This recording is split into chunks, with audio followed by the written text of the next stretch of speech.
Hi, my name is David Morrison. I'm a NASA space scientist, and I want to talk to you very briefly about Nibiru. I'm doing this because I received a note from a 12-year-old girl recently that said she wondered if the video I made 2 years ago was still valid, that she and her classmates were scared about Nibiru, and could I please explain, from a science point of view, why we know Nibiru is not real and is not a danger. You know, the simplest thing to say is just that there is no credible evidence whatever for the existence of Nibiru. There are no pictures, there's no tracking, there's no astronomical observations. In fact, the origin of the name is a little weird. Nibiru was a minor god in the Babylonian pantheon, probably associated with Jupiter. There's no record that they ever thought of it as a planet. Sometimes we talk about planet X, but that's a strange term too, because astronomers say planet X for an object that has not been found, a possible object, like Pluto. When it was being searched for, it was called planet X. Once it was found, it became Pluto. So there really isn't any evidence here to counter, but I can quite specifically say how we know that Nibiru, or planet X, does not exist and does not threaten the Earth.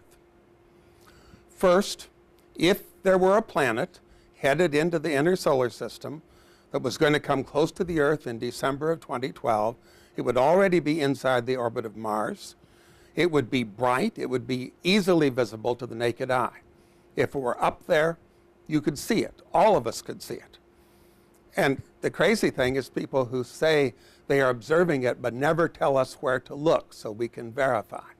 Well, it doesn't take an astronomer to say that there's no bright object up there that's appeared in the night sky and is headed for Earth. Second, if Nibiru were real and it were a planet with a substantial mass, then it would already be perturbing the orbits of Mars and the Earth. We would see changes in those orbits due to this rogue object coming into the inner solar system. Astronomers measure the orbit of Earth and Mars precisely and frequently, and there has been no change whatever. Third, and perhaps most telling, if this object had come through the solar system in the past, and you remember the idea is it's on an orbit of 3,600 years. If it had come through in the past, its gravity would have messed up the orbits of the inner planets. The Earth, Venus, Mars, probably would have stripped the moon away completely. Instead, in the inner solar system, we see planets with stable orbits. We see the moon going around the Earth. The very existence of this stability in the inner solar system proves that no rogue planet, no interfering object has come through the inner solar system in at least 1 million years.